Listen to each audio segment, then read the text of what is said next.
सर्वेभ्यो सर्वाभ्यश्च नमः। आप सबका महाभारत के इस द्वितीय वीडियो में, इस द्वितीय व्याख्यान में हार्दिक स्वागत है। महाभारत के प्रथम व्याख्यान में हमने महाभारत इस महाकाव्य का सामान्य परिचय दिया।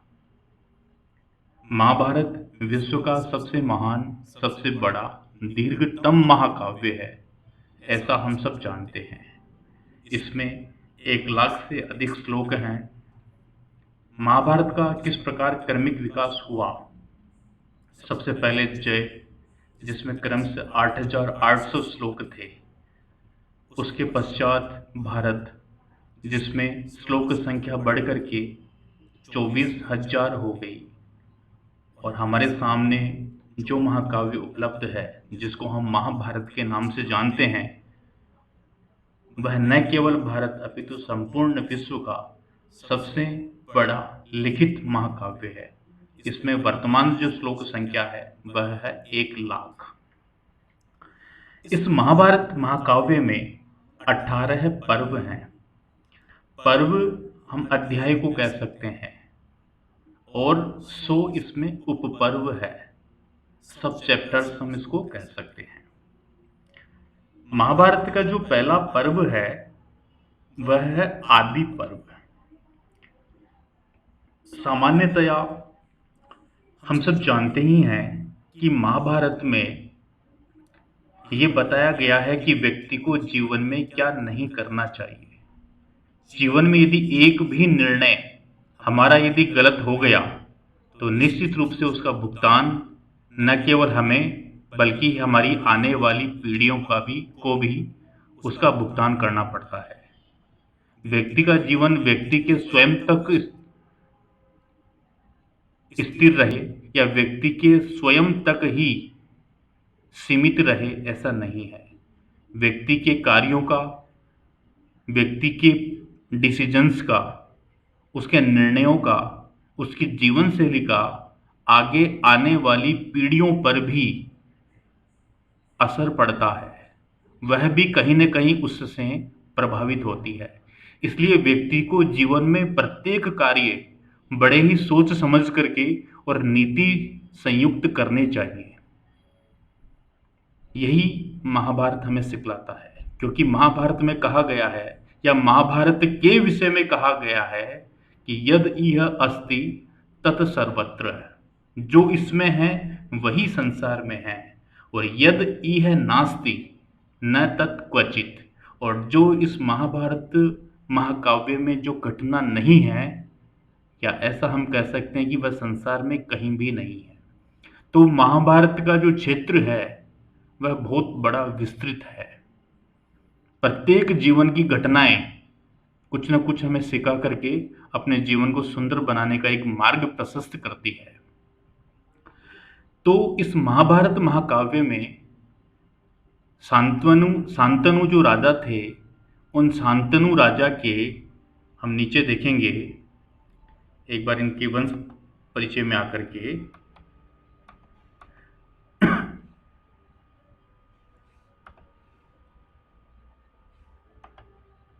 हाँ, यहाँ पर हम देखेंगे कि किस प्रकार से वंश चला, कौरव वंश कैसे चला, पांडव वंश कैसे चला। तो क्योंकि हमारा ये एक धर्म ग्रंथ है, इसकी विषय वस्तु सामान्य रूप से हम सभी को ध्यान में रखनी ही चाहिए।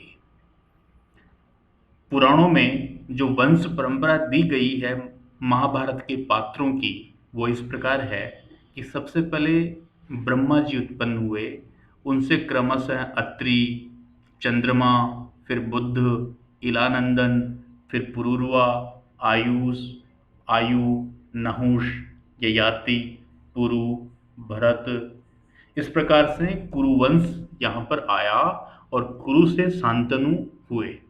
शांतनु के पुत्र थे भीष्म, जिनको हम भीष्म पितामह के नाम से भी जानते हैं। इनका वास्तविक नाम तो देवव्रत था, लेकिन उन्होंने भीष्म प्रतिज्ञा की, इस वजह से इनका नाम भीष्म प्रसिद्ध हुआ। ये गंगा के पुत्र थे। गंगा से 8वीं संतान के रूप में इन्होंने जन्म लिया।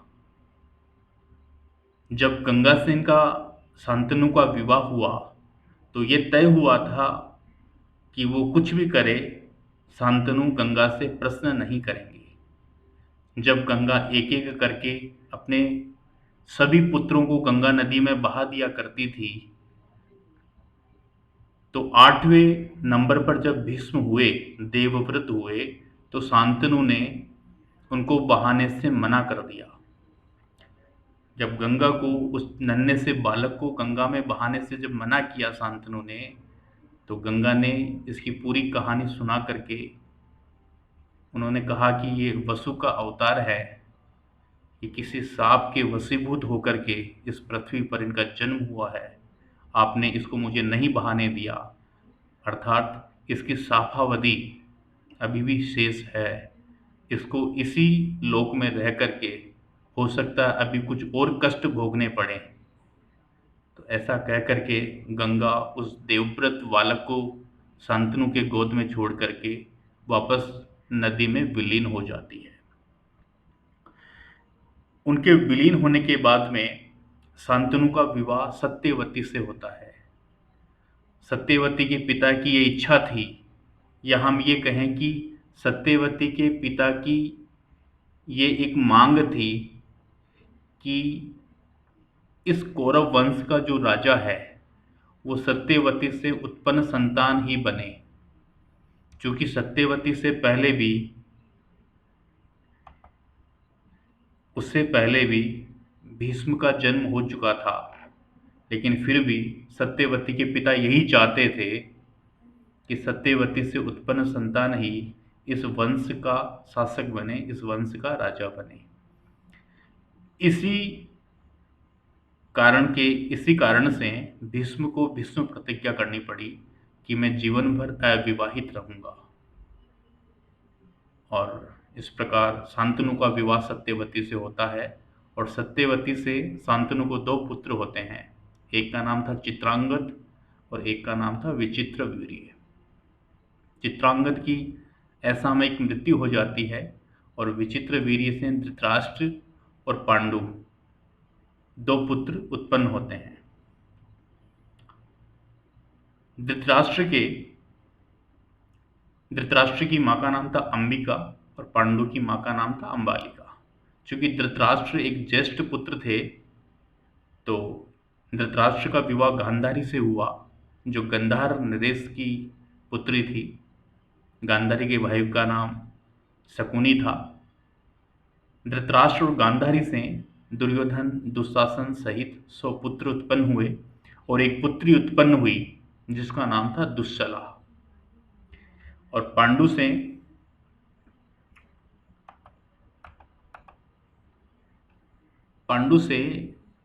5 पुत्र थे, युधिष्ठिर, भीम, अर्जुन, नकुल और सहदेव। इन्हीं 5 को हम 5 पांडवों के नाम से भी जानते हैं। युधिष्ठिर को धर्म का अवतार माना गया। युधिष्ठिर की पत्नी देविका थी और युधिष्ठिर के पुत्र का नाम युद्धेय था। कई बार 2 नंबर के प्रश्नों में इस प्रकार से पूछा जाता है और पूछा भी गया है कि युधिष्ठिर की पत्नी का नाम क्या था, या युधिष्ठिर के पुत्र का नाम क्या है। भीम की पत्नी का नाम बलंधरा था, हाँ, और पुत्र का नाम था सर्वक। घटोत्कच भी भीम का ही पुत्र था। घटोत्कच की माता हिडिंबा थी, जो एक राक्षस कन्या थी। राक्षस कन्या से भीम का विवाह हुआ था। अर्जुन को इंद्र का अवतार माना और भीम को वायुदेव का अवतार माना। अर्जुन का पुत्र था अभिमन्यु, अभिमन्यु का पुत्र परीक्षित और परीक्षित का पुत्र जन्मेजय। ये जो कोष्टक में है, कोष्टक में अभिमन्यु की माता का नाम है। अभिमन्यु का माता का नाम सुभद्रा, परीक्षित की माता का नाम उत्तरा और जन्मेजय की माता का नाम मातृवती। नकुल और सहदेव दोनों अश्विन के अवतार माने जाते हैं। नकुल के पुत्र का नाम था निर्मित्र और सहदेव के पुत्र का नाम था सुहोत्र। नकुल की पत्नी थी करेणुमति और सहदेव की पत्नी थी विजया। इस प्रकार से ये वंश चला।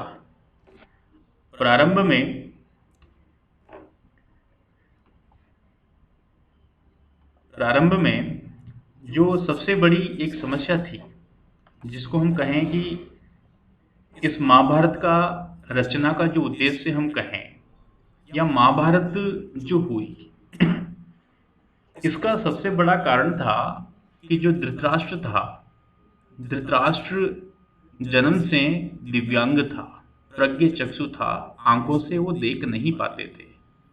जबकि वो परिवार में बड़े पुत्र थे। उनसे छोटे पुत्र का नाम था पांडु। वो देखने में भी समर्थ थे, सामर्थ्यशील थे। इसी वजह से धृतराष्ट्र को राजा नहीं बना करके पांडु को राजा बनाया गया। कुछ समय तक पांडु ने बहुत अच्छे से राजकार्य को संभाला। संपूर्ण पृथ्वी को उसने जीता। जीत करके उसने कुंती और माद्री, दो उसकी पत्नियां थी, दो पत्नियों के साथ में उसने विवाह किया। लेकिन पांडु की असामयिक मृत्यु हो जाती है और धृतराष्ट्र को उसका प्रतिनिधि मान करके राज्य प्रदान किया जाता है। धृतराष्ट्र को जो मुकुट प्रदान किया, वो पांडु का प्रतिनिधि मान करके उसको मुकुट प्रदान किया जाता है, राज सत्ता दी जाती है। प्रारंभ से ही धृतराष्ट्र के मन में कुंठा थी कि वास्तविक हकदार तो इस राज्य का मैं हूं। राजा बनने का प्रथम जो अधिकार है वह तो मेरा है, लेकिन मुझे राजा नहीं बना करके मेरी जो कमजोरी है, मैं जो अंधा हूं, इस वजह से पांडु को राजा बनाया गया। तो कहीं ना कहीं प्रारंभ से ही धृतराष्ट्र के मन में यह एक पीड़ा थी। और जब युधिष्ठिर इत्यादि राजकुमारों का जन्म हुआ, तो युधिष्ठिर बड़ा था और दुर्योधन छोटा था। लेकिन फिर भी धृतराष्ट्र के मन में यह था, क्योंकि इस सत्ता का वास्तविक उत्तराधिकारी मैं हूं, तो मेरा उत्तराधिकारी जो मेरा बड़ा पुत्र दुर्योधन है वही राजा बनना चाहिए। ऐसा एक विचार धृतराष्ट्र के मन में प्रारंभ से ही था। इसी वजह से दोनों कुमारों में, कौरव पुत्रों में अर्थात धृतराष्ट्र पुत्रों में और पांडव पुत्रों में प्रारंभ से ही एक मतभेद था। वो कभी आपस में एक नहीं हो पाए, और यदि एक होने का प्रयास भी करते तो गांधारी का भाई शकुनी, कौरवों का मामा शकुनी, उनको एक होने नहीं देता, क्योंकि उसको भी पीड़ा थी कि मेरी बहन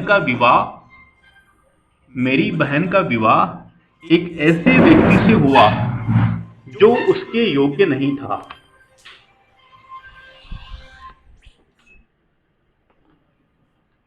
इसलिए उनको प्रारंभ से ही ऐसा सिखाया गया,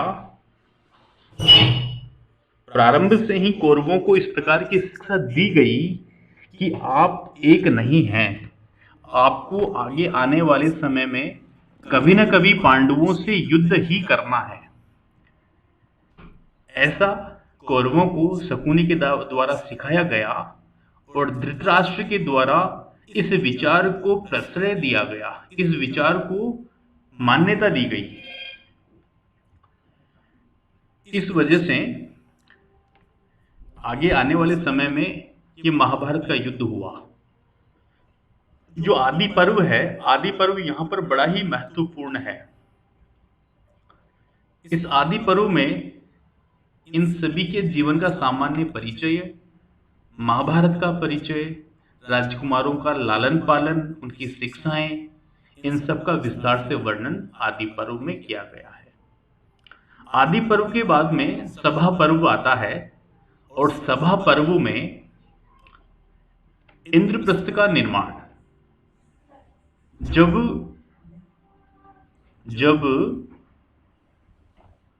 पांडवों को लगा कि हमें पूरी सत्ता मिलने वाली नहीं है।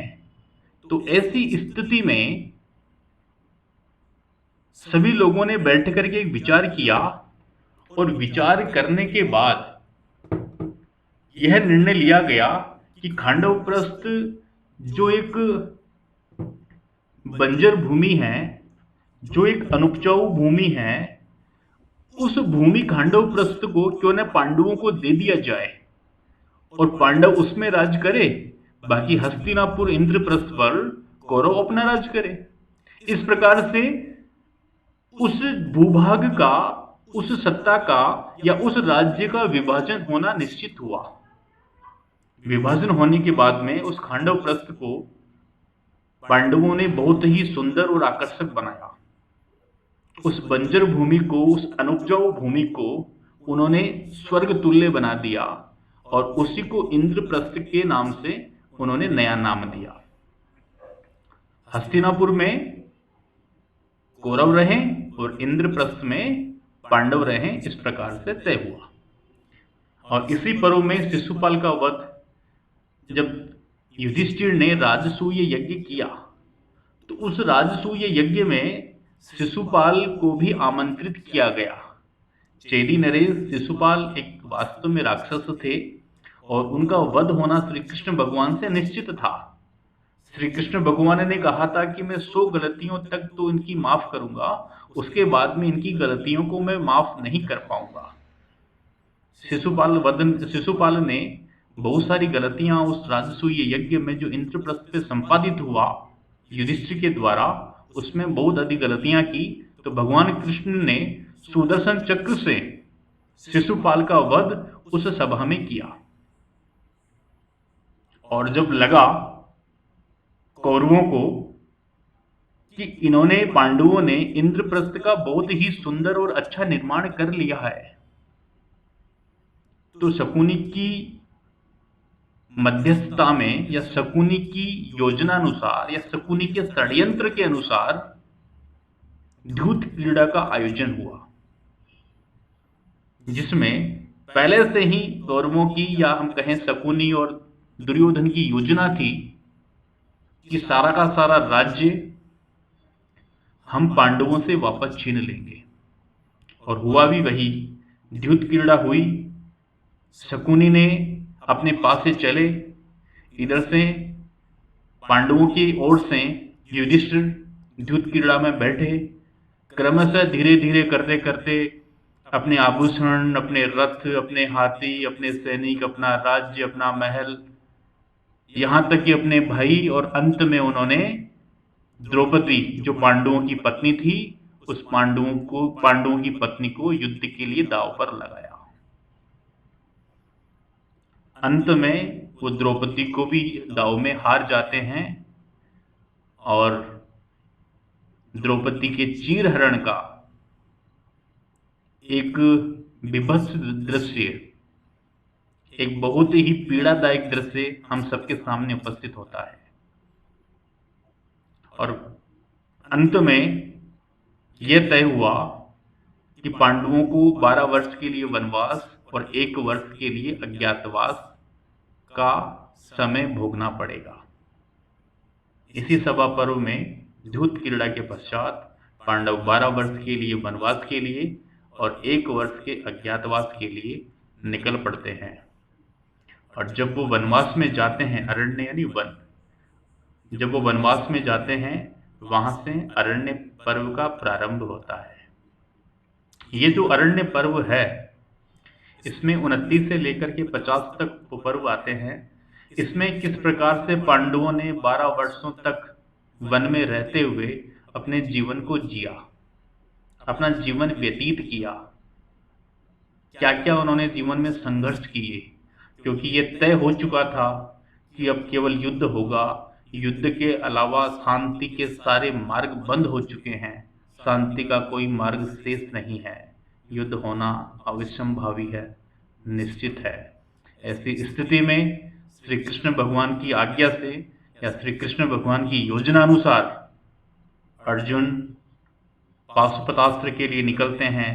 सभी वन में रहते हुए युद्ध की तैयारियों में लग जाते हैं किस प्रकार के अभाव में ये लोग जीवन जीते हैं, किस प्रकार से दुर्दशापूर्ण जीवन को जीने के लिए द्रौपदी बाध्य होती है और किन कंटकाकीर्ण स्थितियों से गुजरते हुए ये लोग अपने जीवन को आगे बढ़ाते हैं। तो इस प्रकार के जो 12 वर्ष के वनवास में व्यतीत करने वाली जो समय है, उस समय को अरण्य पर्व में बतलाया गया है। आगे